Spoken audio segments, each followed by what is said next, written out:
आइए आइए, बनारसी पान, मीठा पान खाइए। पर एक बात याद रखिए, उधार मांगने वाले सीधा आगे बढ़िए। थुंग थुंग गांव में पान की दुकान चलाता था। उसकी दुकान खूब चलती थी, लेकिन फिर भी वह गांव का सबसे डीठ और कंजूस आदमी था। एक बार उसकी बीवी ने कहा था, सुनिए जी, पड़ोसन का पति उसे पार्लर ले गया था, मुझे भी ले चलिए ना, अपना फेशियल करवाना है। लेकिन थुंग थुंग उसे सीधा पंचायत घर ले गया, जहां दीवारों पर रंग हो रहा था। पेंटर जैसे ही पान थूकने गया, थुंग थुंग ने बीवी का सिर पकड़कर सीधा छूने की बाल्टी में डुबो दिया और बोला, ले, हो गया तेरा फ्री का फेशियल, एकदम उबले हुए अंडे जैसी चमक रही है। बीवी ने उसी वक्त एक जोरदार थप्पड़ लगाया और अपना बोरिया बिस्तर बांधकर मायके चली गई। पर थुंग थुंग को घंटा फर्क नहीं पड़ा, क्योंकि उसका एक ही उसूल था, मुफ्त की चीज चाहे जहर हो, छोड़नी नहीं चाहिए। फिर एक दिन थुंग थुंग मुफ्त की चीज के लालच में पड़ोस के गांव जा रहा था, लेकिन आधे रास्ते में उसे एक मिट्टी का मटका दिखा। देखते ही उसने सोचा, चलो मुफ्त का मटका मिला, चावल रखने के काम आएगा।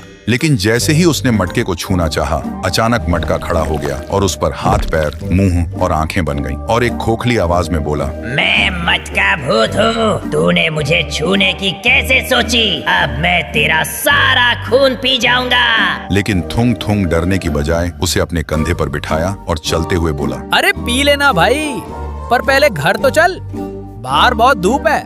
ये सुनते ही मटका भूत का दिमाग हिल गया। फिर घर पहुंचकर थुंग थुंग ने मटका भूत को जैसे ही नीचे रखा, उसकी आंखें लाल और डरावनी हो गईं और वह जोर से चिल्लाया, मैं तुझे कच्चा चबा जाऊंगा। लेकिन थुंग थुंग बीड़ी फूंकते हुए बोला, हाँ हाँ चबा लेना, पर उससे पहले ये सब्जी काट दे। और हाँ, आज से तू रात को अपनी ये लाल आंखें जला कर रखेगा, मेरा बिजली का बिल बहुत आ रहा है। भूत गुस्से से पागल हो गया, पर उसने सोचा, इसका मरना तो तय है, चलो इसकी आखिरी ख्वाहिश पूरी कर देता हूँ। लेकिन थुंग थुंग की डिमांड बढ़ती ही जा रही थी। कभी वह भूत से घर की सफाई करवाता, तो कभी उससे अपने पैर दबाता। और जब मटका भूत चिल्लाकर बोलता, मैं कोई नौकर नहीं हूँ, मैं भूत हूँ, तो थुंग थुंग हमेशा एक ही बात बोलता, देख भूत के बच्चे, मुफ्त में घर में रहना है तो काम करना पड़ेगा। बेचारा मटका भूत, जो 500 साल से लोगों को डराता था, अब वह थुंग थुंग से ही डरने लगा था। लेकिन एक रात जब थुंग थुंग गहरी नींद में होने का नाटक कर रहा था, तब मटका भूत चुपके से जान बचाकर भागने लगा।